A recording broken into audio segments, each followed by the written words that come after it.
Section 1 of The Brilliant Proof by Mirza Abul Fazl Golpaygani. The Brilliant Proof, Burhan-i-Lame, in reply to an attack upon the Bahai revelation by Peter Z. Easton, written December 28th, 1911, in Syria, by the pen of Mirza Abul Fazl Golpaygani. He is the living, the self-subsistent. In these days, which are the latter days of 1911 A.D. and the early days of 1330 A.H., I have seen a curious article which astonished me. What did I see? I find that one of the missionaries of the Protestant sect, who accounts himself among the learned men of the 20th century, a helper of the pure religion of Christ, and one of the civilized and cultured Occidentals, by name Peter Z. Easton, has been so provoked by jealousy at the universal spread of the heavenly word of His Holiness Abdul Baha throughout the vast expanses of Europe, that he has trespassed the limit of courtesy and humanity, and published an article replete with execration and calumny in the magazine Evangelical Christendom. Yea, jealousy has caused many to fall from the high station and lofty summit of courtesy, and thrown them headlong into the low depths of vain words and the writing of falsehood and slander. But the fire of jealousy has flamed in this person with even greater violence, for he has seen how that glorious man, Archdeacon Wilberforce, as befitting the station of men of learning and of eminence, has spoken of Abdul Baha as Master before a great assemblage, and introduced him with terms of glorification and commendation to a mighty gathering. Having considered the entire contents of the above article, I found the writer's sole aim to be an attempt to allay the fire of his jealousy by the mention of evil words and execration, to count himself as victorious by wielding the arms of calumny and falsehood, which are usually the only sword and sole weapon in the hands of a weak and ignorant opponent. The realization of this caused even greater regret and remorse, for I had never supposed that such traits and objectionable qualities could be manifested by souls who pretended to civilization and moral culture. Are there not enough revilers, calumniators, and prevaricators in the other parts of the world, that such should also appear from Europe? Should one accounting himself a teacher of good morals and a spreader of the superior virtues of Christianity characterize himself with a quality which is the most specific sign and attribute of Antichrist? No, by the life of God! Manifestors of such evil qualities do exist in the world, even as dawning places of glorious qualities are also visible and manifest, in order that the blessed words of the Christ, "Ye shall know the tree by its fruit," may be fulfilled, and that those who are akin to His Holiness Christ, upon whom be glory, may be distinguished from those who are contrary to him.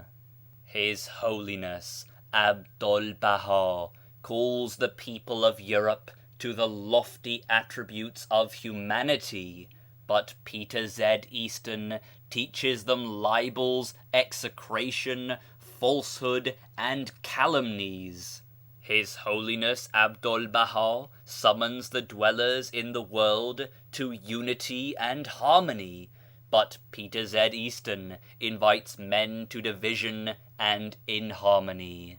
His Holiness Abdul Baha lifts his blessed hands heavenward in the assemblage of prayer and invokes blessing and mercy for the people of Europe from the court of the Almighty.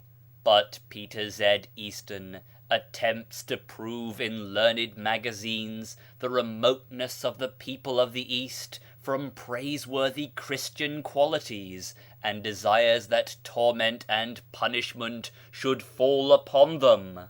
Abdul Baha commands, "Speak evil of no one, and wish evil for no one." But Peter Z. Easton says that no one should wish well for or consider as worthy of grace a people whose number he himself estimates as 3 millions. I wonder, therefore, how we are to distinguish the good and evil fruits of the tree of existence, and how shall we comprehend and interpret the blessed words, "Ye shall know the tree by its fruits"? To my mind, there is no criterion but this, and Peter Z. Easton cannot teach otherwise. Consider the 34th verse of the 12th chapter of the Gospel of St. Matthew, where His Holiness the Christ says, "O ye generation of vipers, how can ye, being evil, speak good things?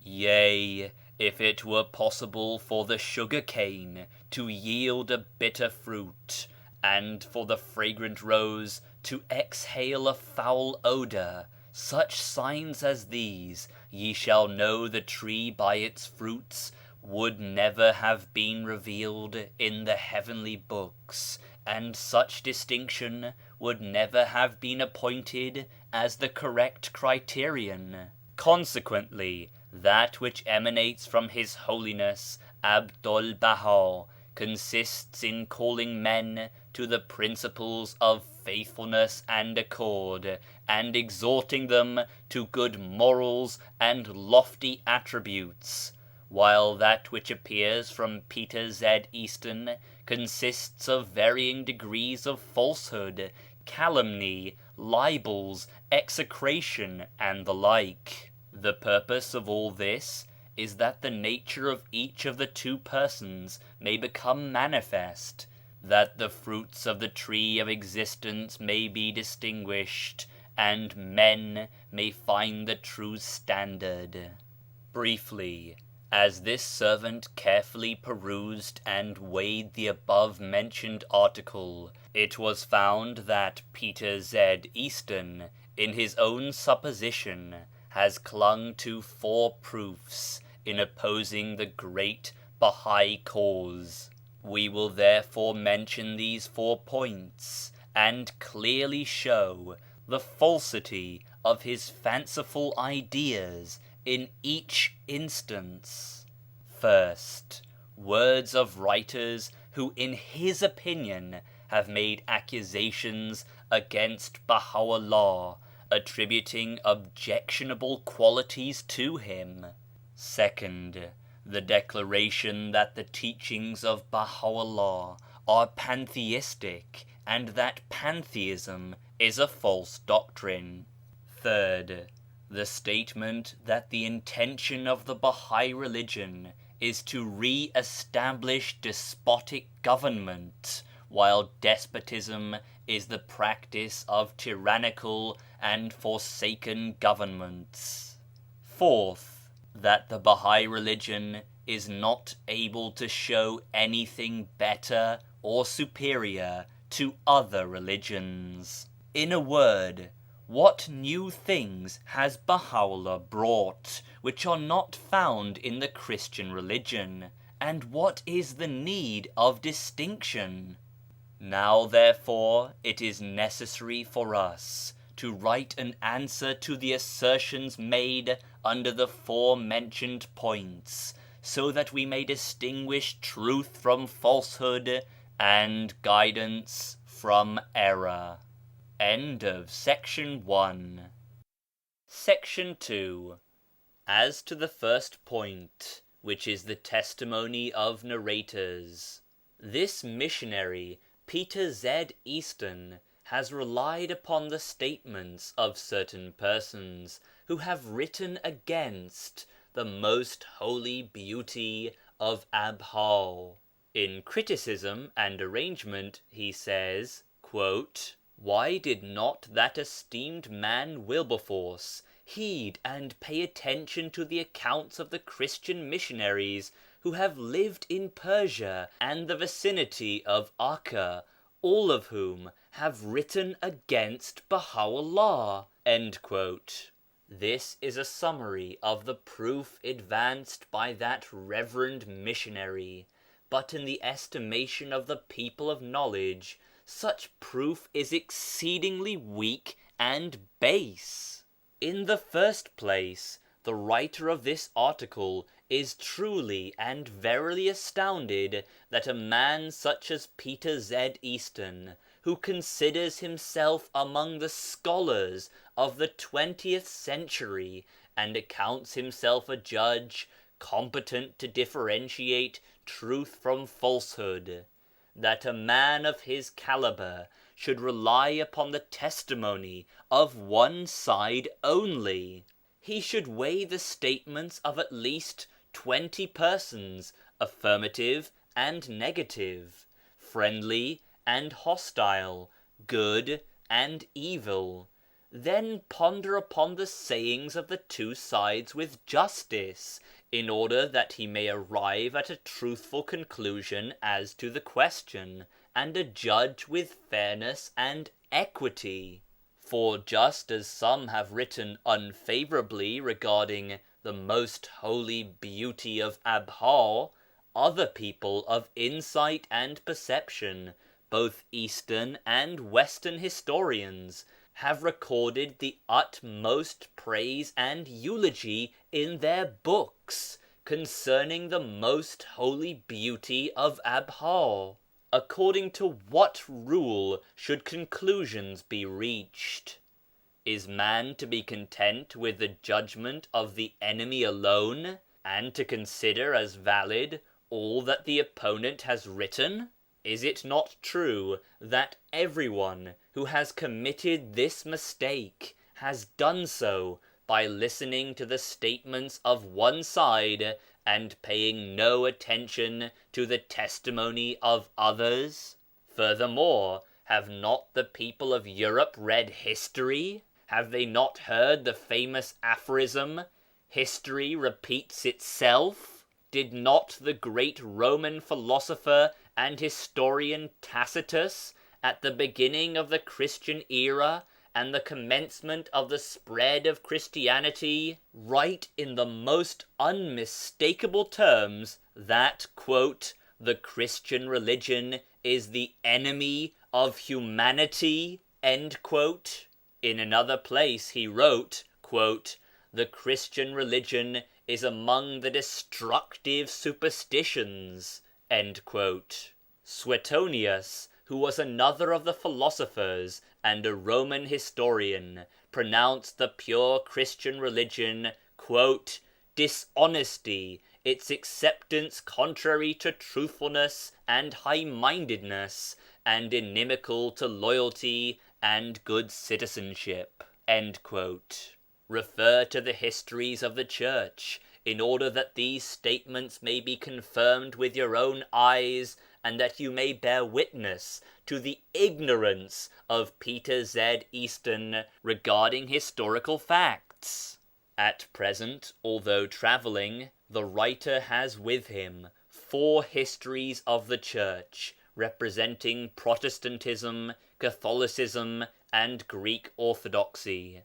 Among the books written by the Greek, Roman, and Alexandrian philosophers against the Christian religion, nay, rather, against the very person of His Holiness Christ, upon him be glory, is that of Celsus, one of the famous philosophers of the 2nd Christian century.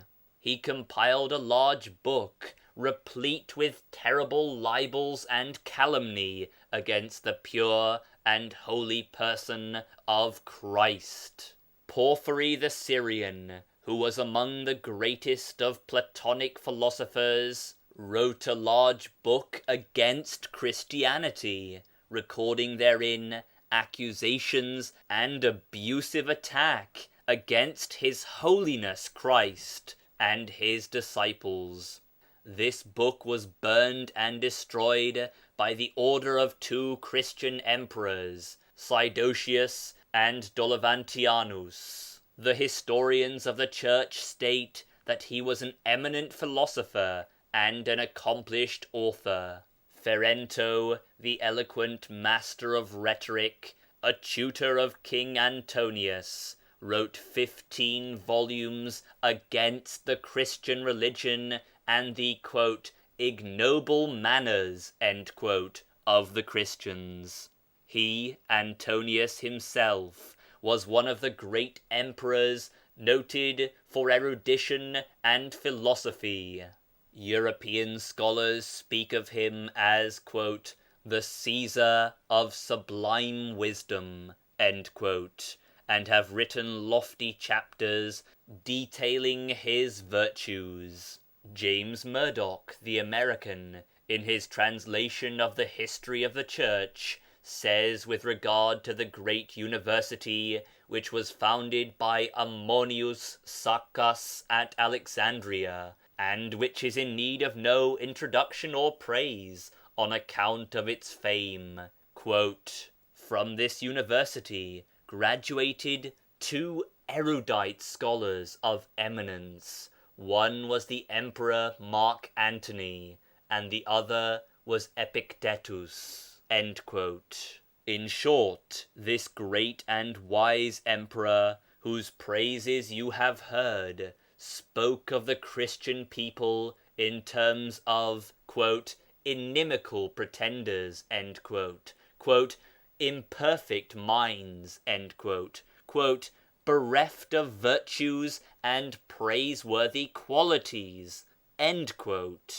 This emperor considered it an important duty to be hostile to Christians and exert himself in destroying them.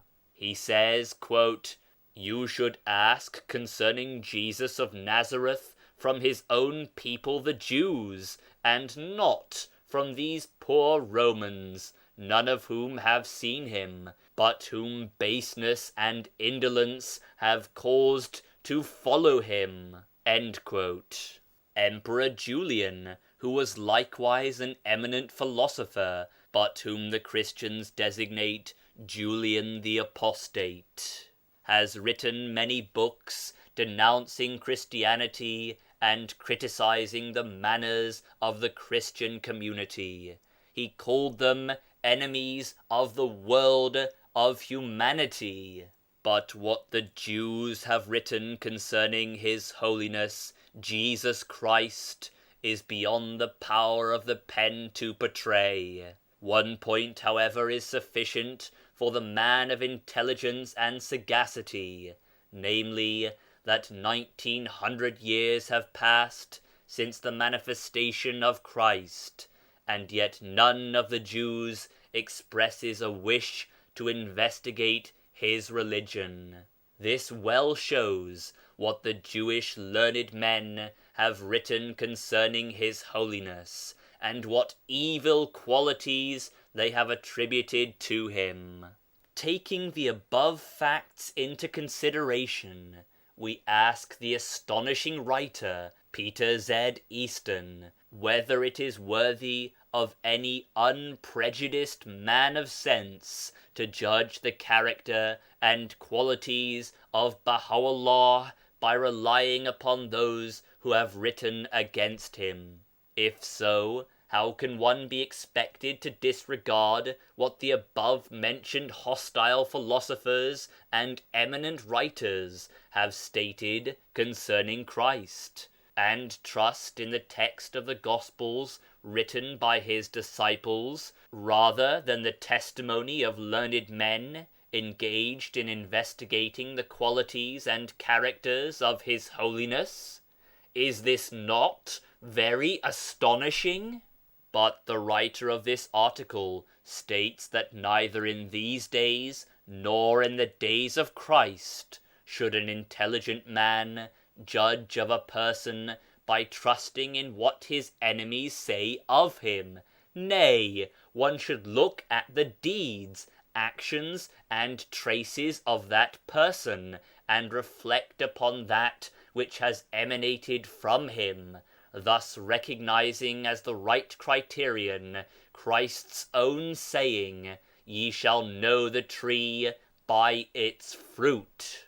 For it is self-evident and proven thousands of times that every great personage finds many enemies who are jealous of him, and when an enemy feels himself impotent, he clings to slander and calumny and engages in libels and execration.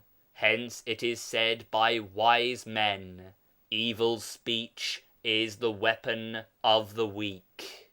James Murdoch of America, in his translation of church history, writes that, quote, "Although Roman rulers were mostly temperate and liberal towards their subjects in religious freedom, yet for two reasons they interfered with the Christians and endeavored to extinguish and eradicate them.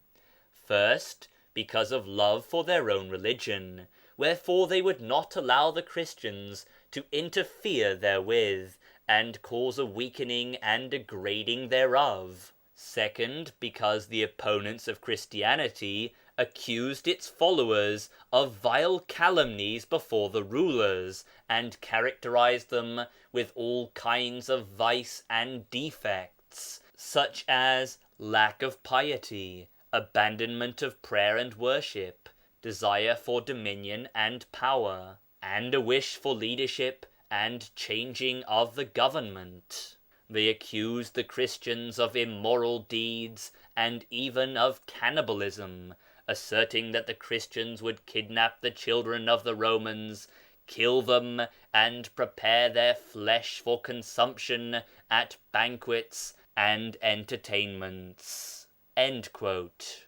This is a brief account of the calumnies which the above author has related, so that men may thereby differentiate truth from falsehood. Were one to ponder over these facts, he would testify that dependence upon such falsehoods and calumnies has always been the excuse of the enemies of God, whereas such methods have never been conducive to attaining the knowledge of God and separating truth from falsehood.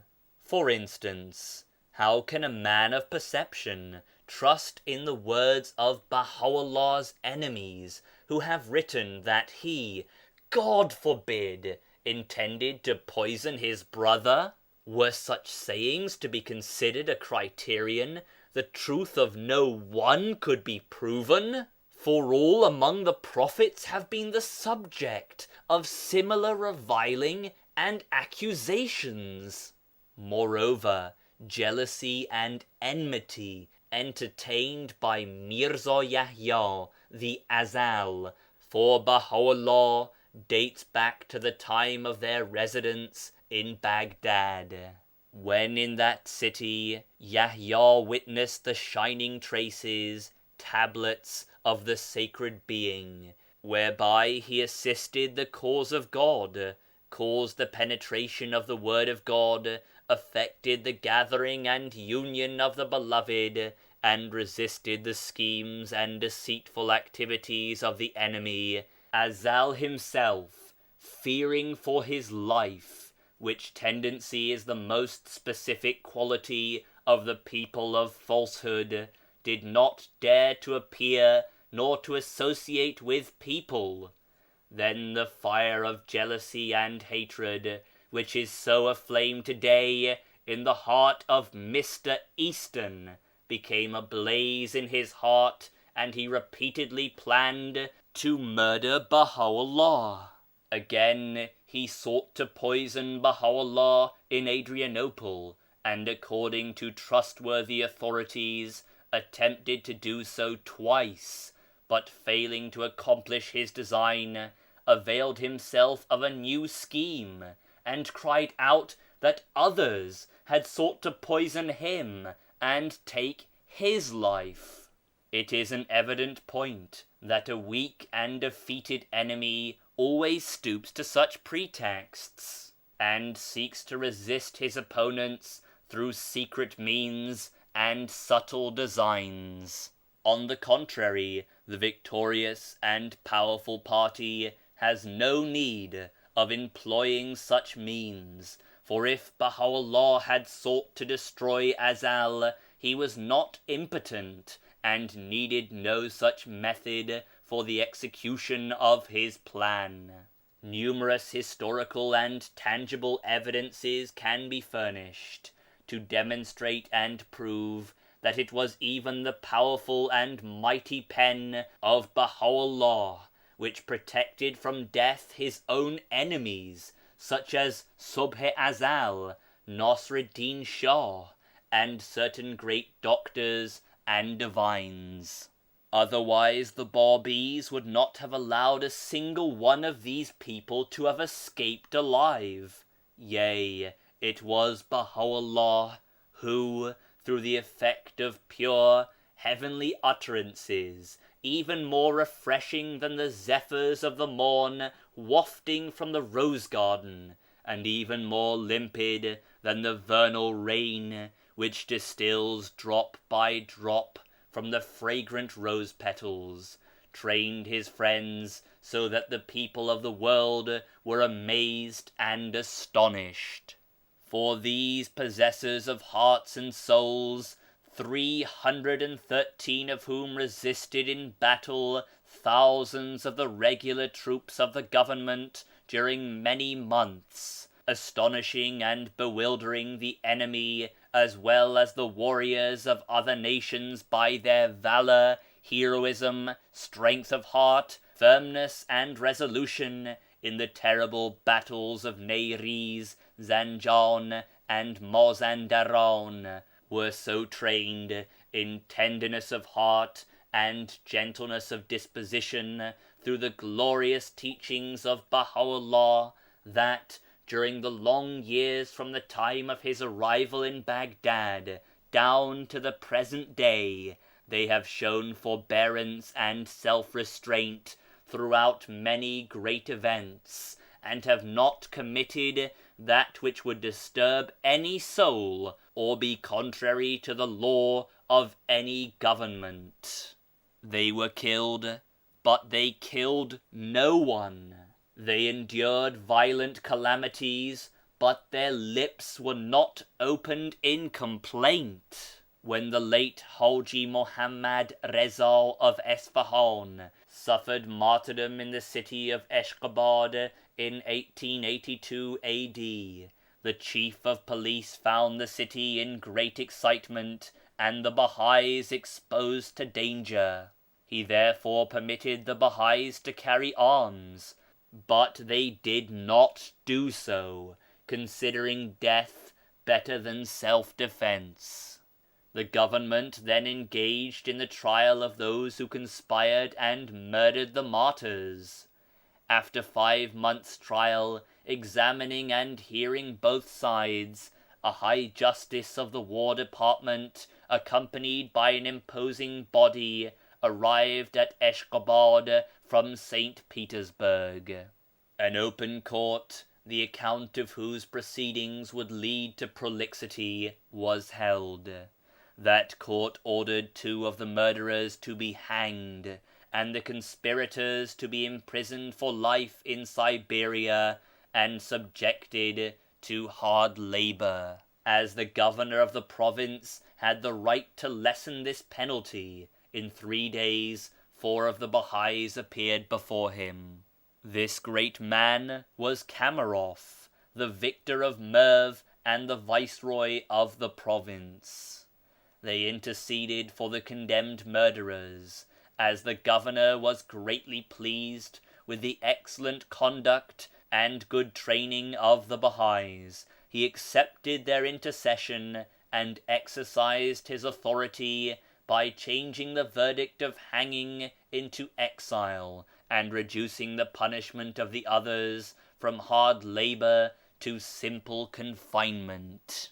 These incidents referred to are not based upon hearsay, but are recorded in the register of the government of Ashgabad and in other official papers. Now, could such a pure morality, kindness and gentleness, such training and noble conduct be inculcated by one who had attempted murder and who sought to poison his own brother? What then becomes of the words of His Holiness Christ, "Ye shall know them by their fruit"? And what becomes of the criterion embodied in the words, "Thou makest righteous by thy words, and thou judgest by thy sayings"? Should hatred for the people of Baha cause one to deny all reliable criteria and rules of judgment? It is for ye to judge. End of section 2. Section 3. As to the second point, which is Peter Z. Easton's statement that the creed of the Baha'is is pantheism, this likewise is a manifest calumny and a false accusation, displaying his ignorance of the subject of pantheism. For the teachings of Baha'u'llah in no manner resemble pantheism. Pantheism is a philosophical question, and to treat it is the work of scholars and learned men. It has nothing to do with the function of revelation or the station of the founders of religions. The writer of this article believes that the teachings of pantheism have originated from the Platonic school of philosophy, which is founded upon devotion, seclusion, rigid discipline, and shunning bodily enjoyments. The same philosophy is the source of celibacy in Christianity and Sufism in Mohammedanism. It was transferred from the Brahmins of India to the philosophers of Athens and to the Platonists of Alexandria, who became known as the Neoplatonists. This late Platonic school held that the reality of the spirit, which is an active essence, effective throughout the world, is but one indivisible reality. This indivisible reality, simple essence, and ancient identity comprehends all things, and the souls of all animate organisms are but rays descending from that ancient reality. These Platonists, in their own belief, gathered from this principle the theory that each human soul is a ray from the universal divine reality, and a drop from the sea of the ancient holy essence, which is confined in the prison of the body, and has thus been separated from that universal, simple reality of realities. Thus they taught that a seeker of perfection must devote himself to severe discipline, such as vigils, successive prayers, fasting, abstaining from physical luxuries, and denial of material bounties, in order that he may release his soul from the bodily prison, cause it to unite itself with the ancient reality of realities, and reach the apex of eternal bliss. Referring to this theory, Ibn Mescovier cites in his work Taharatul Akhlaq, Purification of Morals, a quotation from the divine Plato, to wit, quote, "Die by thy will, and you shall live by nature." This is a brief account of the subject of pantheism, its source and origin. If the people of investigation look with keen eyes upon the creation and formation of nations, they would find the atoms of this strange doctrine scattered in the horizons of the western regions. They would also trace pantheism to the thoughts of Greek philosophers. References thereto have come down to us through treatises and essays of scholars, and descriptions thereof are to be found in various books and writings. Were it not for the desire to avoid prolixity, we would draw examples from those writings in order that the real truth might be known to men of insight, and the source and origin of pantheism, as well as Peter Z. Easton's ignorance of it, become clear and manifest. His Holiness Abdul Baha, in the book Some Answered Questions, has clearly shown the plane of those who believe in pantheism, for he has mentioned the followers of pantheism as opposed to the prophets and messengers, and has removed all causes for such superstitious beliefs. Reference to page 327 of that book will thoroughly expose the shallowness of such false accusations. As to the third point, this refers to Peter Z. Easton's statement that the outcome of the Bahai religion is a return of despotic rule. Overlooking the falsehood and sheer calumny of this statement, it is a proof of his lack of information regarding the laws and ordinances of the Bahai faith. He is likewise ignorant of what has been explicitly revealed in the Book of Laws, Kitabul Aqdas, concerning the organization of a house of justice in every city of the world, the members of which, according to the conditions stated in the book, shall be elected by the people. Such members must hold their consultations in the utmost purity of conscience and goodwill. Moreover, in the Glad Tidings, which is one of the well-known tablets of this most great manifestation, the substance of the last paragraph is as follows, quote, "Although a republican form of government profits all the people of the world, yet the majesty of kingship is one of the signs of God. If a statesman combine the two into one form, their reward will be great before God." End quote. That is to say, hereditary sovereignty should be limited by a national parliament and representative assembly. In this way, national problems and questions of citizenship will find solution through the cooperation of these two bodies, so that the country and nation may attain perfection and people arrive at the highest pitch of welfare and prosperity. Inasmuch as the original tablet is not at hand, the substance thereof is mentioned. If a reference be made to the tablet of the Glad Tidings, which should be considered from all standpoints as to the beauty of expression in the heavenly utterances, surely the reader will exclaim, "Blessed be God, the most excellent of creators."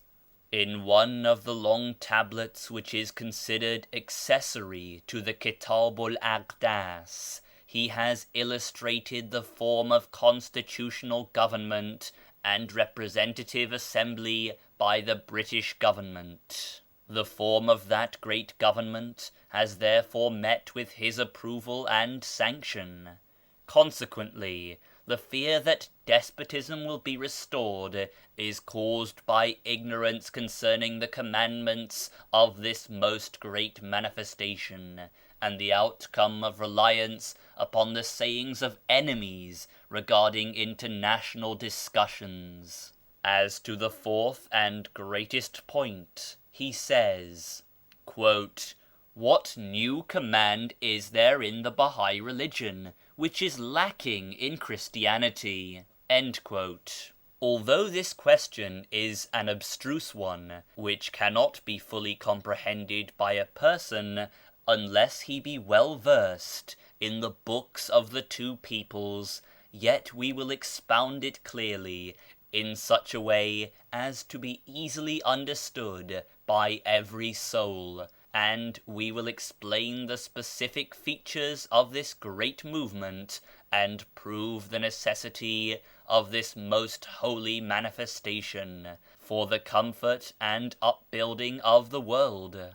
Thus may disinterested persons attain insight, and every just one arise in thanksgiving for this great bestowal of God the All-Glorious. It is evident to every perceiving soul that the world of humanity will attain perfection, and that happiness and welfare, the desire of nations and goal of all hearts, will be ensured when religious differences and sectarianism, the cause of alienation and estrangement of the people, are utterly removed from the world, and all estrangements and schisms, such as racial, patriotic, and political divisions, etc., are dispelled from among men. Thus may men become as brothers, loving and kind toward each other. These terrible wars, which are the greatest catastrophes of humanity and civilization, will disappear. The vast sums, the expenditure of which is undoubtedly the cause of impoverishing men and destroying the world, will no longer be devoted to destructive pursuits and infernal machinery. This question is so clear and lucid that the most deficient mind can pass judgment upon it. Nevertheless, this condition has been confirmed by the divine glad tidings and established by heavenly prophecies. For the holy books contain explicit record that in the great day, which has been exalted by various names, such as the last day, the time of the end, the latter day, the day of the Lord, etc., the glorious Lord will descend, and will unite all nations in the worship of the one God.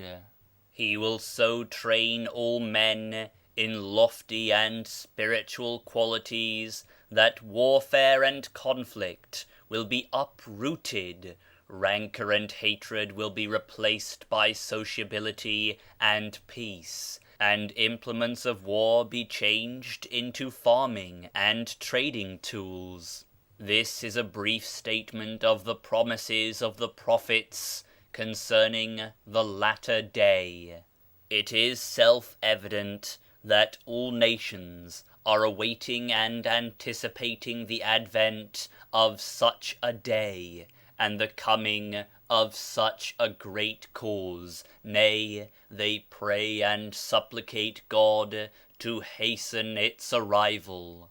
But the greatest obstacles among the nations are the signs and conditions which shall appear with the praiseworthy manifestation and promised day. For all the manifestations of God and founders of religion who have formerly come have mentioned the signs of this great event in their respective books, and emphasized and clearly recorded them in their utterances. But every prophet who appeared recorded the self-same signs mentioned by his predecessor, and repeated the same words, yet without undertaking to explain the meaning of those signs and conditions, or make his object therein known. For instance, consider how, For 1,000 years His Holiness Moses and the Israelitish prophets spoke and uttered glad tidings to the people of the coming of the Lord of hosts, who would harmonize and unite all in the worship of one God. Among the signs of the day of His coming announced by them are: first, the rolling up of the heavens; second, the sun will be darkened; third, the moon shall not give her light; fourth, the stars shall fall from heaven; fifth, the dead shall arise from their tombs; sixth, ferocious animals will make peace with grazing animals; seventh, they will share the same pasture and food; eighth, the children will play with poisonous serpents; ninth, the people of Israel, who in that day shall have become scattered and humiliated throughout all the nations of the East and West, will be again assembled together by the Lord of hosts, who will establish them in their promised land and confer upon them eternal glory and everlasting dominion. These are, in short, some of the prophecies which all the Israelitish prophets announced to their people and recorded in their books. They did not state, however, that these promises were to be taken in a literal sense, without symbolism and interpretation, or that the symbolic texts were subject to commentary.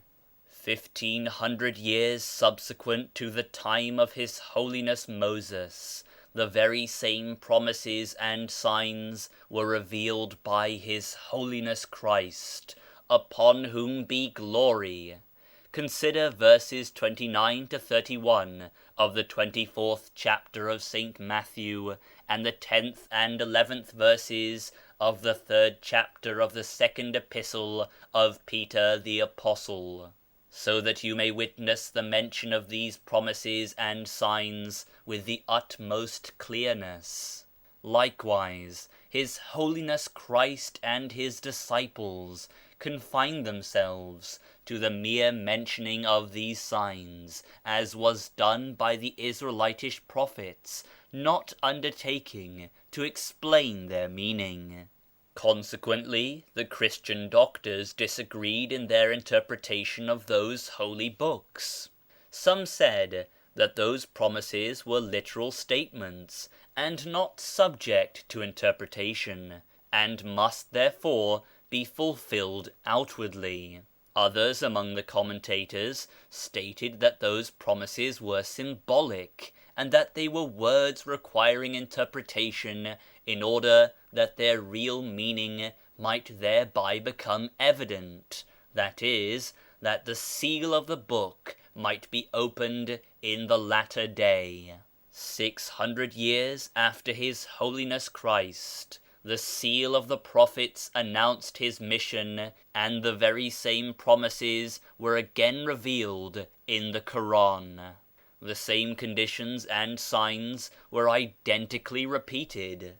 But again, the Quran made no reference to the meaning intended by those prophecies, nor did it state whether they were symbolic or subject to interpretation. Consequently, were a man to consider what has been stated, he would most clearly find that the greatest obstacles against the unification of nations have been these very prophecies, glad tidings, conditions and signs. For the various peoples have been prevented from uniting with each other, because the meanings intended by those prophecies were not clear. End of section 3.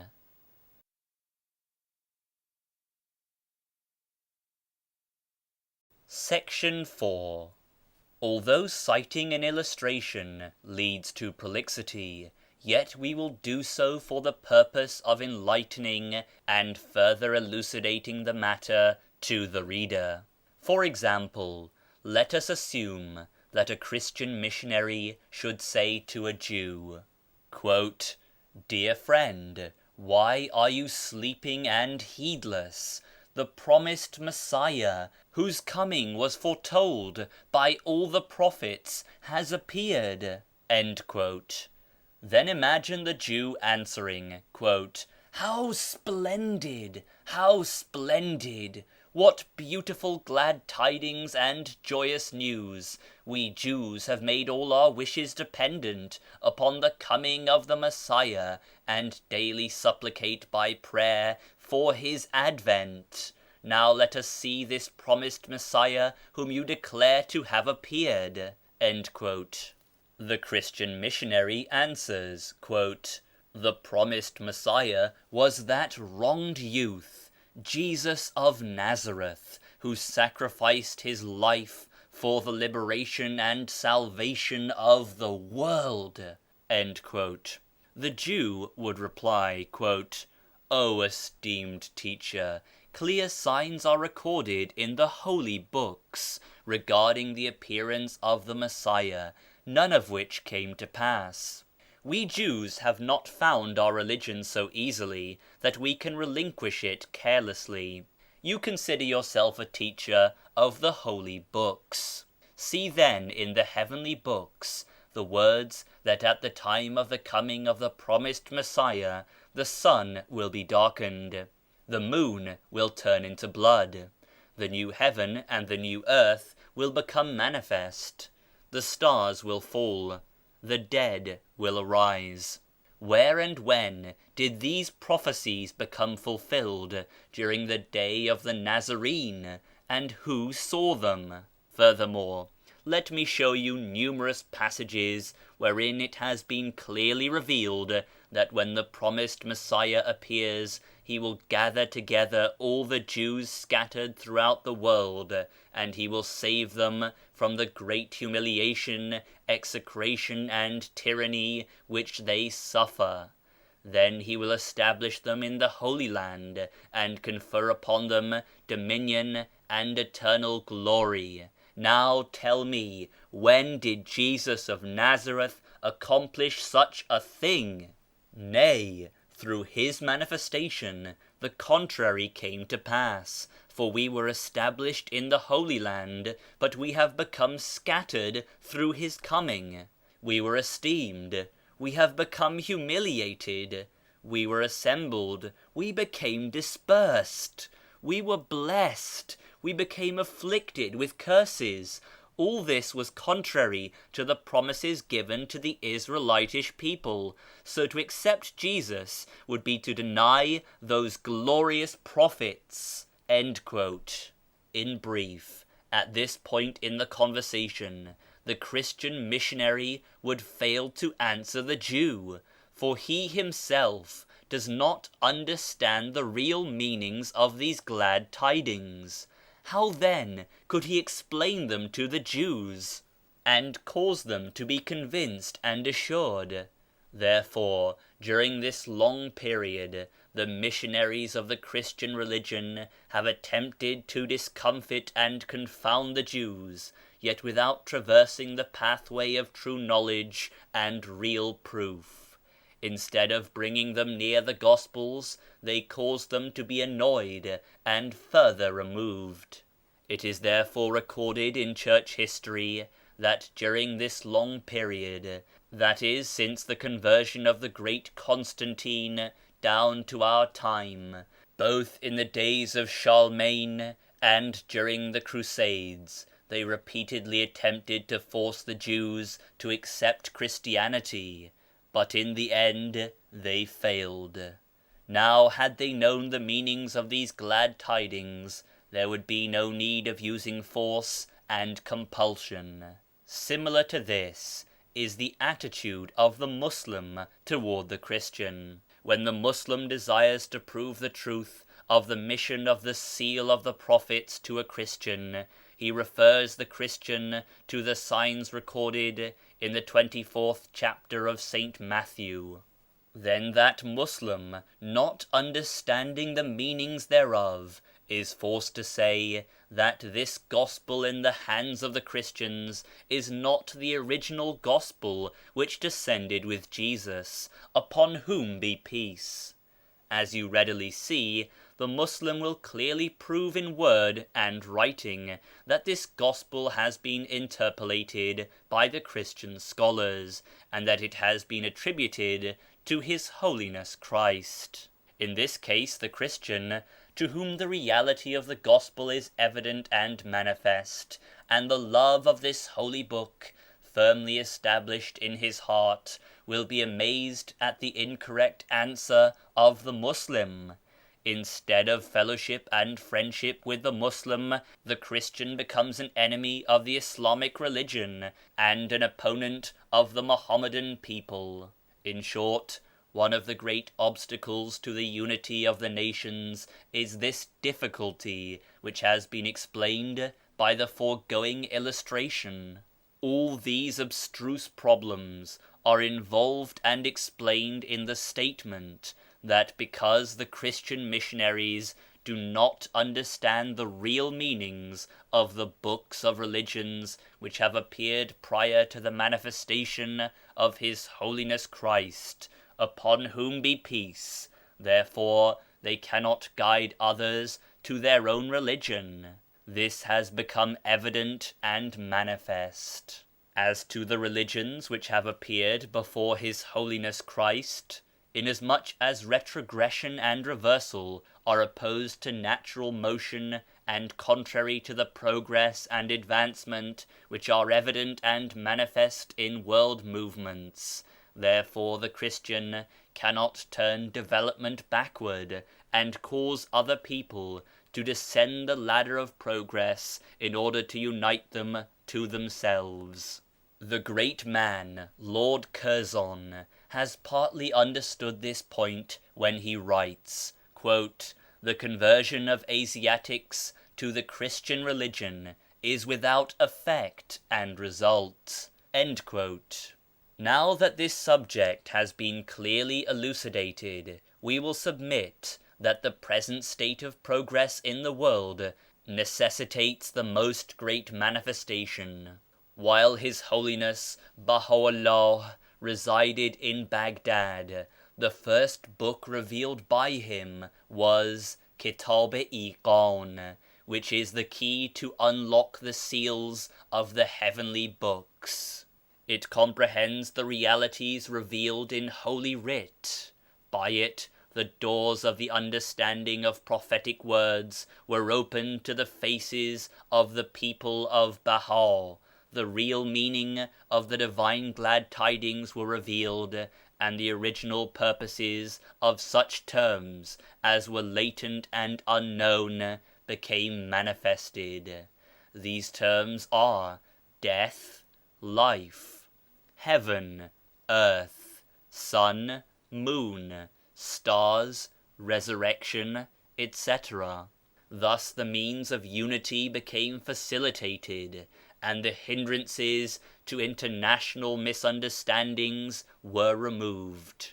The signs and emblems of accord and agreement among inimical and opposing people became manifest and apparent. For you observe that while now is but the commencement of the Bahai religion, yet difficult questions and doctrines have become so clearly explained to and so easily accepted by various peoples that numerous souls among Zoroastrians, Jews, Nusairites, and others who have never believed in His Holiness Christ nor would listen to a single verse of the Gospel have now become acknowledged believers in Baha'u'llah through the effect of his blessed utterances. Moreover, they consider His Holiness Christ the promised Lord, and His heavenly book the divine holy word. They associate and consort with Christians in their feasts and gatherings with the utmost kindness and fellowship. In the spirit of utmost friendship, a question is propounded to this esteemed missionary, Peter Z. Easton, who without understanding in the least the significance of the kingdom of Christ eulogizes it. Do these evident signs cause the kingdom of Christ to be at hand, or do anathema, execration, unseemly words, and the writing of debasing articles in magazines, wherein libel and calumny are attributed to pure and holy souls? It is most astonishing. We do not know what Mr. Easton and his allies understand the kingdom of Christ to be and to signify. Is the kingdom of Christ for the ratification and execution of his words, or to prove the opposite of the word of Christ and promulgate the attributes of his enemies? His Holiness Christ clearly states, quote, "Bless them that curse you," end quote, whereas Mr. Easton and his peers carry out the meaning of, quote, "Curse them that bless you," end quote. The soul who seeks benediction and mercy they characterize with most unseemly words and desire for him evil and perdition. Baha'u'llah proves to the unbelieving nations that His Holiness Christ was the Son of God and the Word of God, whereas Mr. Easton and his peers pronounce him the Antichrist. Strange! John the Evangelist, the beloved of Christ, in his first epistle says, quote, "He who doeth righteousness is righteous," end quote. But these opponents say, quote, "He who doeth a righteous deed, verily he is a murderer and an impostor," end quote. Likewise in this epistle he says, quote, "Whosoever shall confess that Jesus is the Son of God, God abideth in him, and he is in God," end quote. But they say that one who, according to their own admission, has convinced 3,000,000 souls and made them believe that Jesus was the Son of God and the Word of God, is deprived of the knowledge of God and has no portion of the fragrance of God. Is it not always clearly shown and positively proven that in this day we should understand by the words, "Ye shall know the tree by its fruit," in the Sermon on the Mount, that the purpose of His Holiness Christ was that we should not pay heed to false accusations, or listen to that which the people of prejudice spread among men? Nay, we should consider the deeds of every person the correct criterion, and through this balance differentiate between truth and falsehood. End of section 4.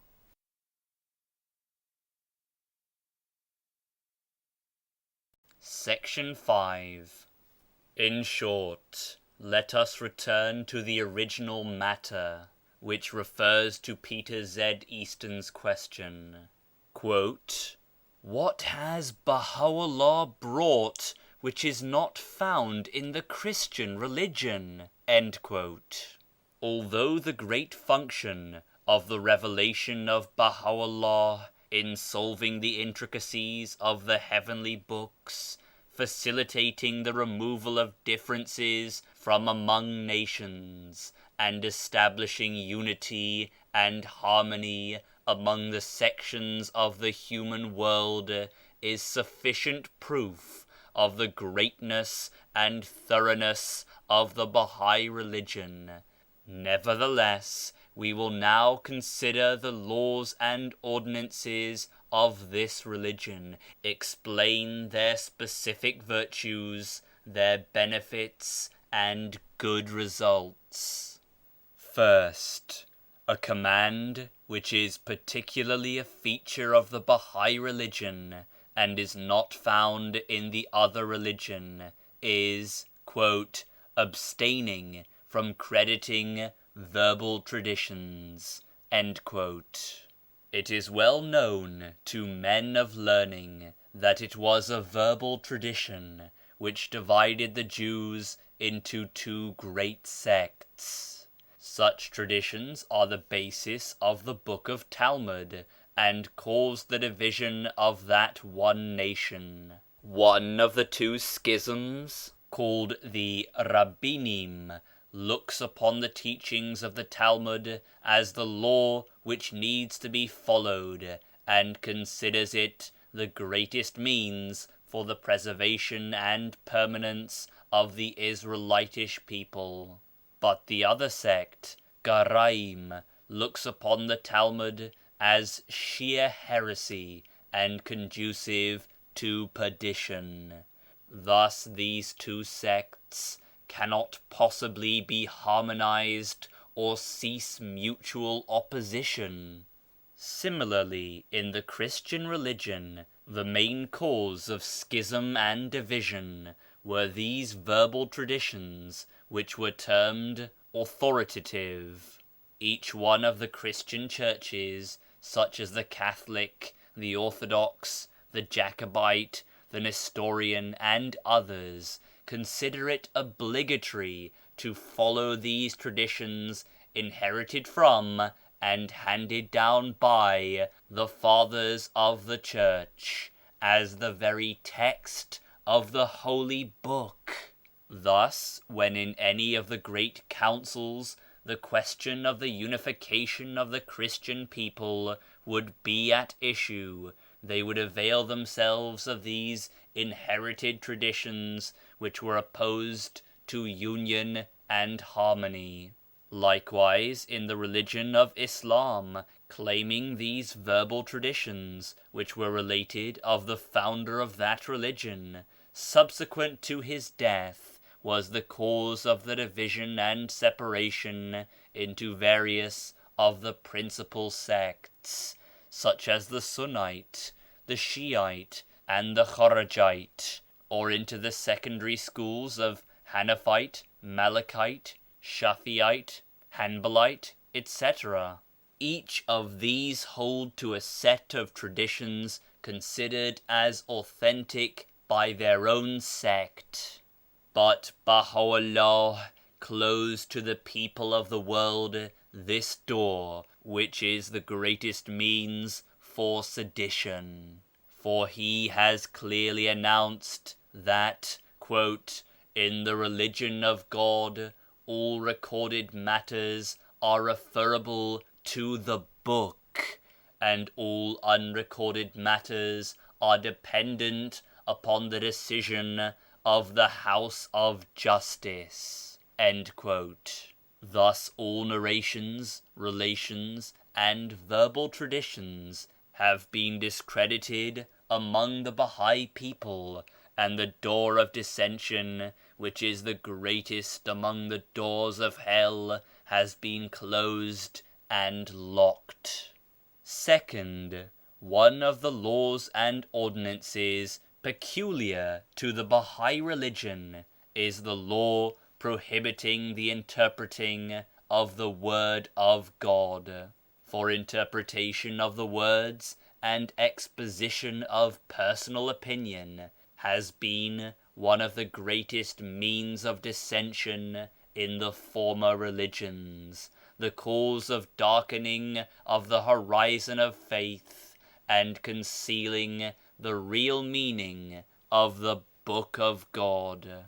It is an evident fact that learned men differ in their minds, and the natural gifts of sagacity and intelligence, or the lack of understanding and comprehension, vary in degrees among them. Thus, when the door of interpretation and perverting of the words from their outward meaning is opened, strange opinions and curious contradictory interpretations will result, and different sects will arise among the one people and one religious community.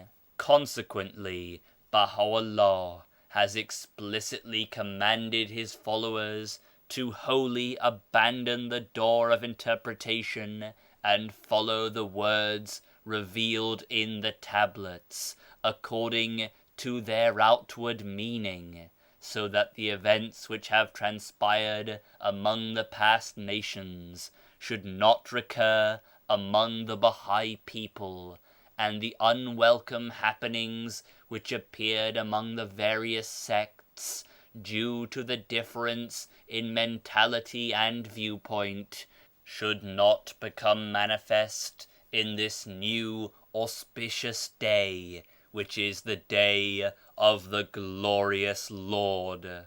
Thus, one of the explicit commands of this great manifestation is the ordinance abrogating differences which separate men. It is because one of the occasions of dissension is difference of scholars with regard to the station of the manifestation of the cause. In former religions, even as testified by history, it has become evident that when in a question of this kind a difference has arisen between two of the doctors of religion, both parties were firm in their standpoints and held tenaciously to their sides, while the laity, according to their usage, would adhere some to one and some to the other, thus closing the doors to agreement and unity to such an extent that religious fraternity was changed into deep and bitter enmity, scientific dissension terminating in bloody strife and warfare.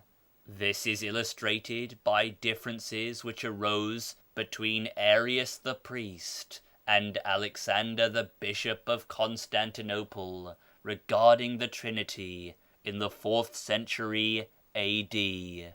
Also the Nestorian differences which took place in the 5th century between Nestorius the bishop of Constantinople and the other bishops, which caused terrible wars and the shedding of precious blood.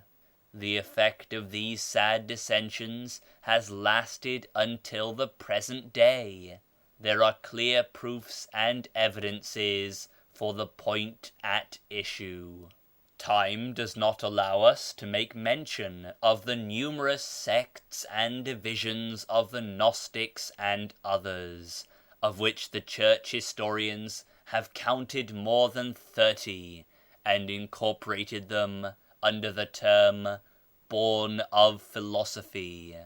All seekers of full accounts are referred to authoritative books on the subject, in order that they may clearly realize that all these divisions and sects came from the disagreements of the doctors as to the degree and station of His Holiness Christ, and their persistence in their respective opinions.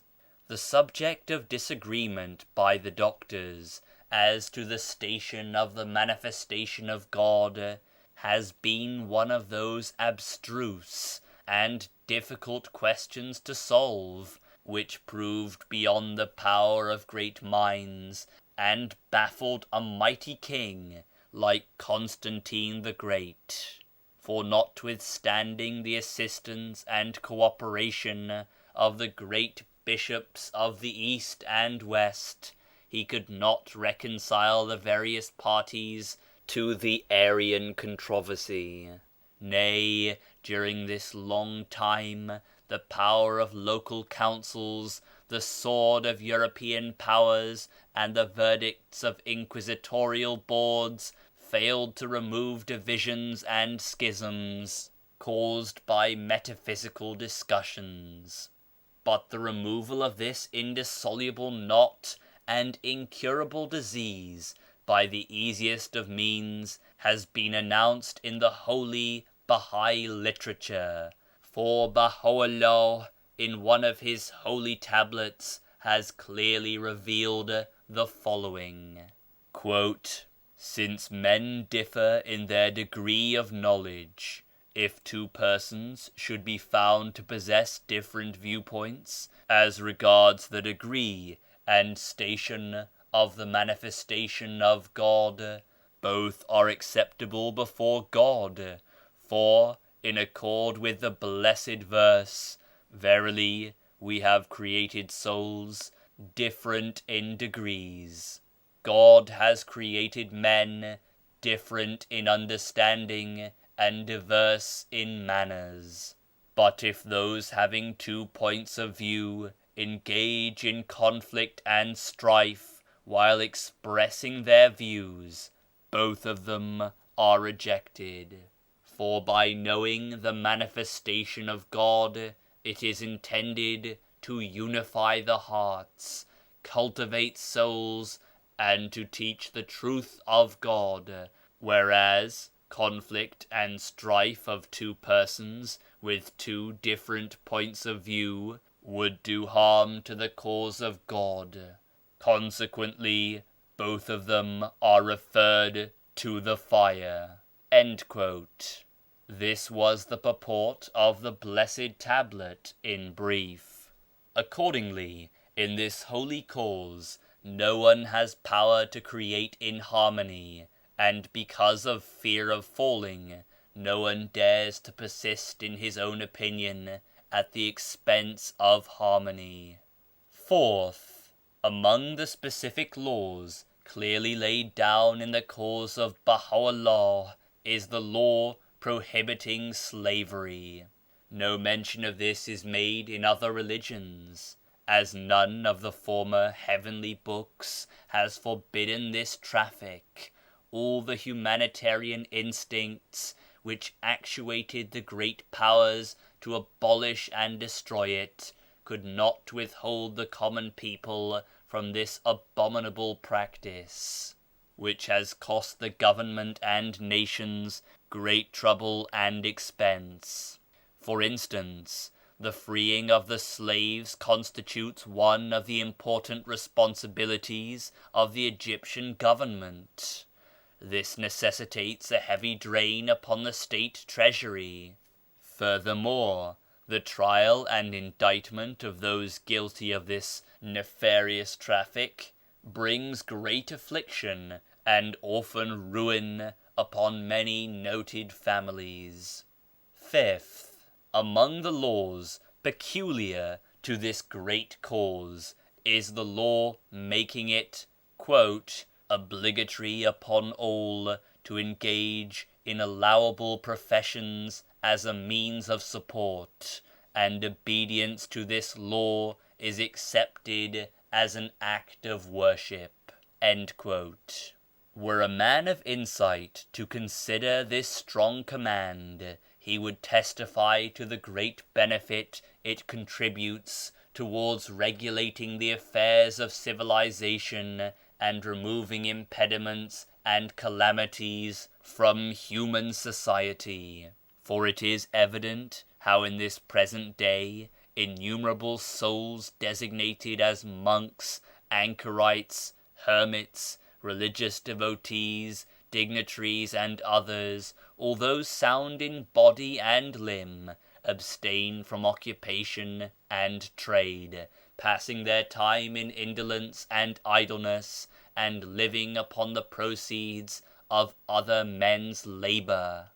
In reality, such men as are atrophied limbs upon the body of humanity, and a heavy burden to the men of industry and agriculture, when by a law of religion these innumerable souls abandon idleness and indolence and engage in useful occupations, one can well realize how much this will contribute to the commonwealth and remove the difficulties of the body politic. Sixth, the law making the education of children of both sexes compulsory. This law is also one of the commands explicitly revealed in this most great cause, and concerning which no mention is made in any of the other religions.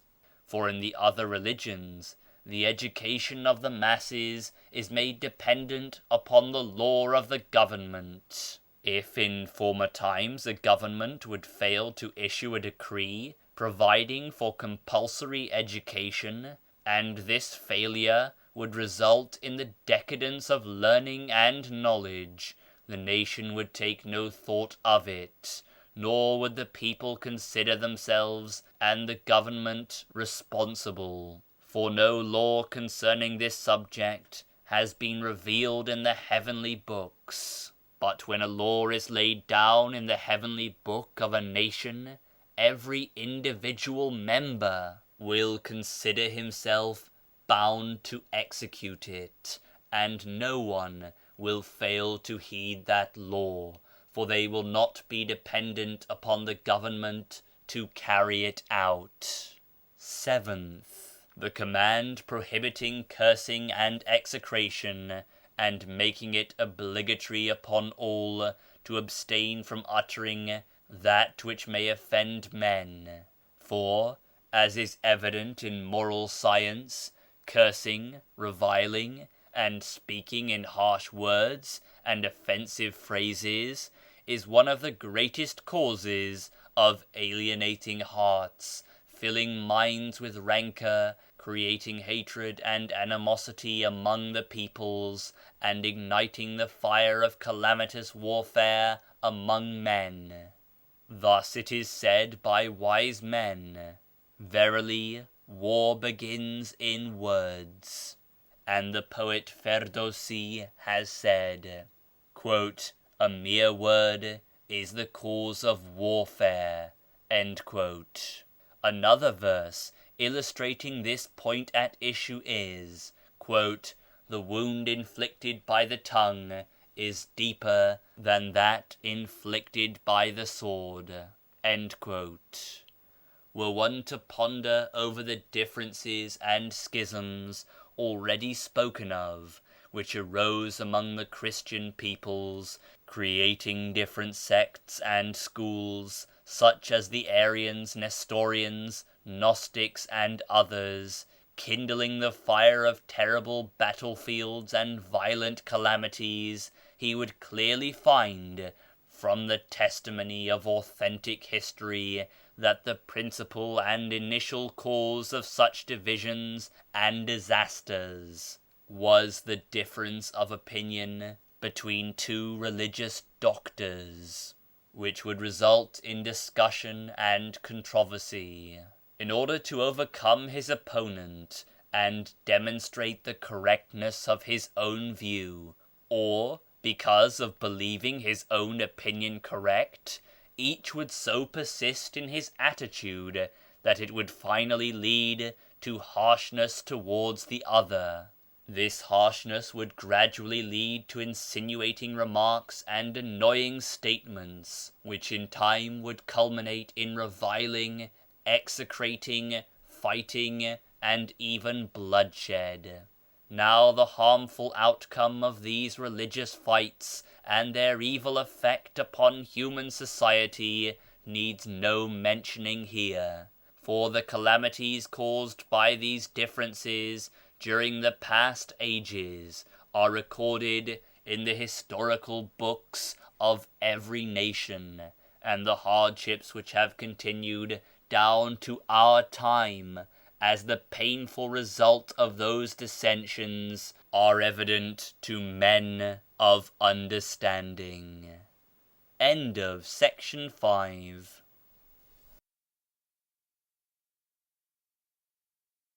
Section 6.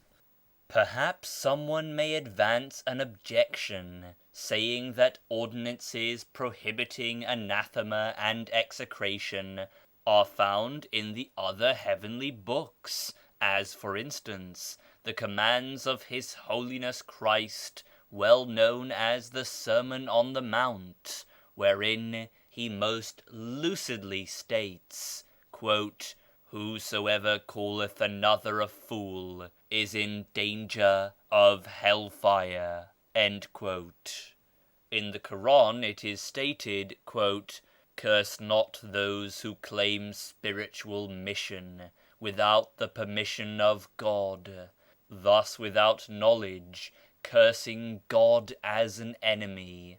The answer to this objection is evident to the people of insight, for such ordinances and prohibitions are considered as educational commands in the estimation of the learned, and not as laws and enactments of religion. Consider this command of the Sermon on the Mount, wherein he states, "Whosoever is angry with his brother falsely is subject to the law."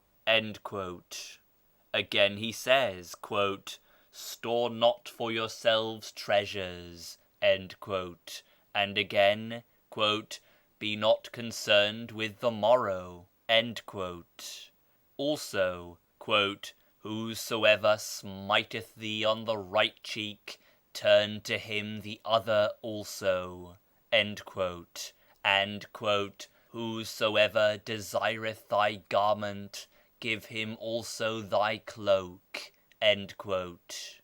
Then later on he says, "Whosoever asks of thee, give unto him, and whosoever would borrow of thee, prevent him not." It is fully evident that the learned men and doctors of the Christian and Mohammedan religions have not considered these ordinances as imperative. Men of intelligence, versed in law and jurisprudence, have not deemed those who disobeyed these laws deserving of punishment and trial. Nay, as already mentioned, they have unanimously accounted them educational laws. Moreover, some of those laws are such that the doctors have not considered those slighting them as transgressors or evil doers before God. For instance, "If anyone smites you upon the one cheek, turn to him the other. He who begs of you, give to him. He who seeks to borrow from you, do not refuse him." The above statement will clearly show why such commands and ordinances were not considered by the leaders of the Christian peoples as imperative and obligatory, and why they could not remove cursing and execration from among the community. But in the Bahai religion, the commands prohibiting cursing, reviling, swearing, and blasphemy have been revealed as imperative and obligatory laws. The responsibility attaching to the violators has been revealed in various tablets.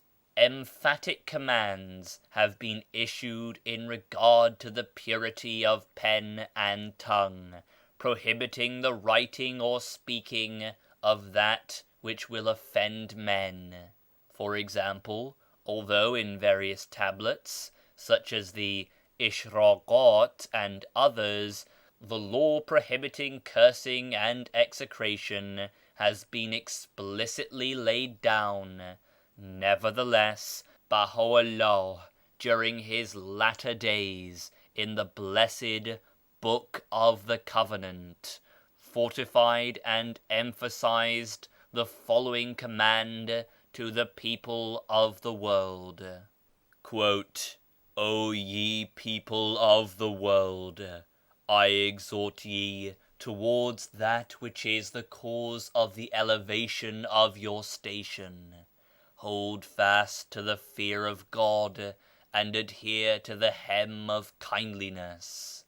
Verily, I say unto you, the tongue is for the mention of good.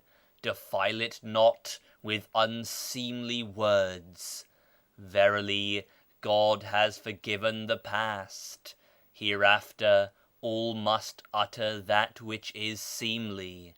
Shun anathema, execration, and that whereby man is perturbed."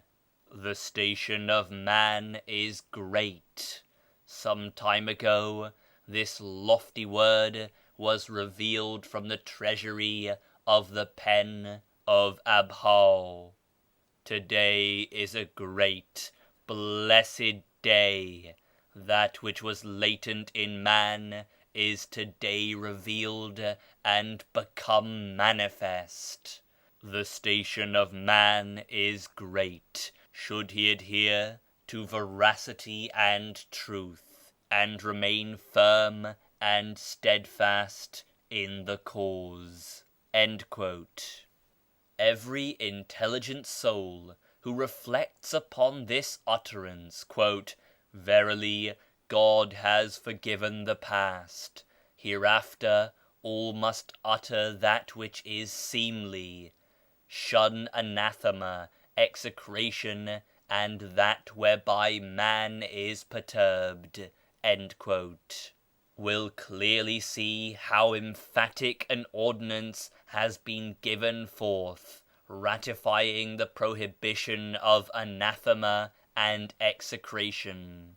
Because, according to the law current among the people of knowledge, the purport of this blessed utterance is an explicit prohibition concerning anathema and execration.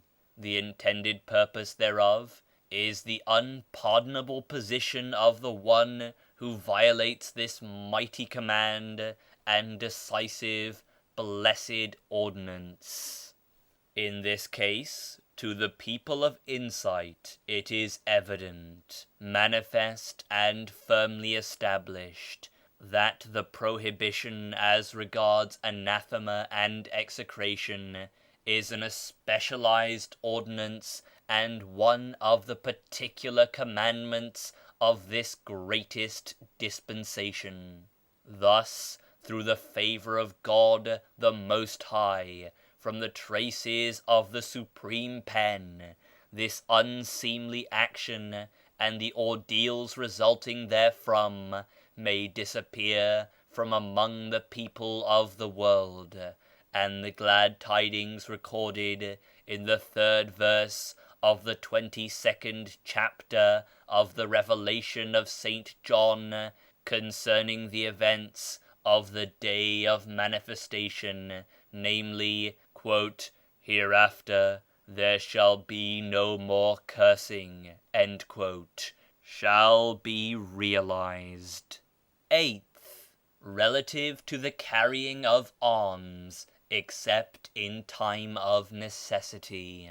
This ordinance is not to be found in other religions, but in the Bahai religion it is considered as one of the imperative and essential commands. The great utility of this law is most evident and manifest. How many souls who are not able to control excessive anger have given vent to it by the use of arms ready at hand? If the murderer had not been armed, often after 1 hour the violence of his anger would have subsided and no crime would have resulted. These are the minor evil results of carrying arms. There are other greater evils continually manifested by people who carry arms, which are productive of great revolutions and excessive losses for the government and nations. The details of this are not in keeping with brevity and are conducive to prolongation. Nevertheless, the afflictions of the nations and ordeals of the people are evident to men of perception. 9th, the question relative to the necessity of the creation of the House of Justice and institution of the national assemblies and constitutional governments. This command is likewise specialized to this evident religion and is not mentioned in the others.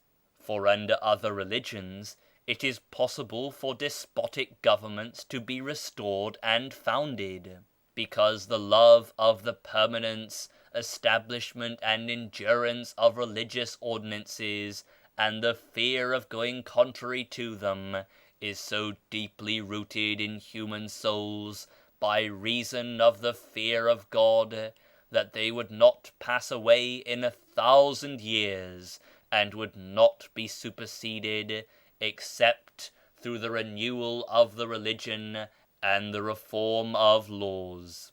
In short, these are some of the especial commands of the Bahai religion which the writer of these lines has submitted in accordance with this opportune occasion. The consideration of brevity has made it necessary to omit the mentioning of other special commandments in this most great dispensation. Among them are ethics and conditions requisite for a wife's knowledge of her travelling or absent husband. Another concerns the prohibition of haughtiness and egoism. Another is a command as to purity of all things, with recommendation and encouragement to observe sanitary measures and cleanliness, and to shun utterly all that tends to filth and uncleanness. Among them is a command directing the agreement of nations in the abolition of warfare and battles, and the conservation of the conditions of security and peace. Many such commands exist, the words of amplification and detail of which are beyond the limits of this occasion. For justice to this most important subject would necessitate the compilation of a large volume, and not a short article. But although the article may assume more lengthy proportion, I am forced, nevertheless, to remind the people of knowledge of one distinguishing feature of the many in the Bahai religion. Perchance the radiant sight may attain to the great bestowal of this most supreme cause, and the pure tongue may utter thanksgiving and praise to God, the Blessed, the Sublime. It is this: one of the abstruse problems of social philosophy is the prevention of monopoly and wealth control by certain individuals. This subject has been discussed by the philosophers of the world for many years.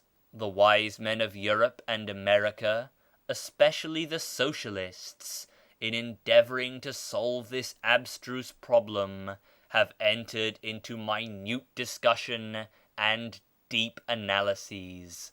The governments of Europe and America have given the subject exhaustive attention. Nevertheless, they have not yet agreed upon any opinion, and have not reached a consensus of remedy for the solution of this seemingly insurmountable question. But if a soul should ponder and reflect upon the divine institution concerning the question of heritage and the modus operandi of the distribution of legacies among heirs, according to the laws of this dispensation, he will see that this all-important problem has been solved in the simplest manner. The distribution of wealth among the nations has been established according to the best method. Inasmuch as the matter of death among mankind is an unavoidable event, if the distribution of the estate left by those who ascend to God should be effected according to this divine recommendation, it will be impossible for wealth to be accumulated by the few, or for any particular family to exercise a monopoly, leaving others deprived and afflicted by poverty and want. For the mighty lawgiver has dealt with this important affair in this manner.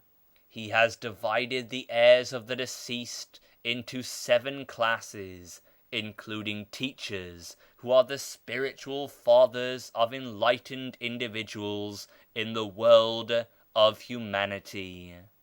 The heritage is divided according to the number 2520, which is the lowest number comprising the integral fractions of 9. Under this division, the 7 classes eligible to legacies are as follows: first, offspring; second, wives; third, fathers; fourth, mothers; fifth, brothers; sixth, sisters; seventh, teachers. The nearest relatives are arranged the closest. Each class receives its due according to the number 60, which runs down through all. He has decreed that these 7 classes mentioned will come equally into possession of their legitimate rights, each receiving his share from this division. When the people of insight reflect upon that which has been recorded, they will see that with this command in operation, wealth will never be monopolized by a limited few, and no individual, through sheer forceful skill, will come into possession of another's wealth. Wealth will always be in circulation among all. All mankind will inherit from one another, and all will be benefited from this capital. Yea, when a person reflects upon the distribution effected in the Book of Bayan by the Bab, he will conclude that such a division mentioned therein may affect the interest of the offspring, but the manner in which it is provided for in the Book of Aqdas, through the Supreme Pen, wherein the heritage of the children is multiplied, dispels this fear. To all people of insight it is evident that in this most great cause all the means of comfort for the nation have been provided, and a plan of readjustment for the affairs of the people of the world from all standpoints has been established. That which has been stated here will suffice to answer in brief the objections of Mr. Easton and those like him.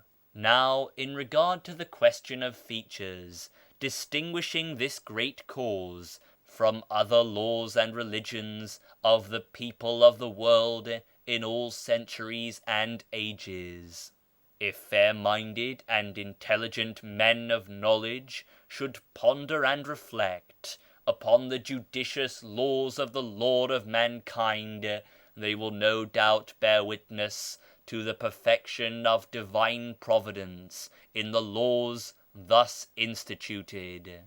For instance, these 3 firm and irrefutable ordinances, namely, first, the question of heritage and the question of socialism solved; second, the question of universal peace and international agreements regarding the disarmament and conserving expenditure now devoted to implements of war; third, the question of all being commanded to acquire a profession, art or trade, whereby they may earn a living, thus lightening the burden of expense to those upon whom it falls, such as farmers, laborers, and others. This expense is created by the idlers and unemployed members of the human family.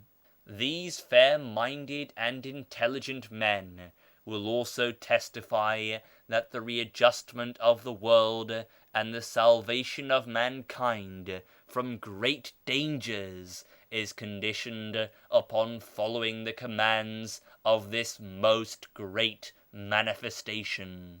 Thus will they utter the blessed words, Blessed is God, the possessor of the dominion and the kingdom.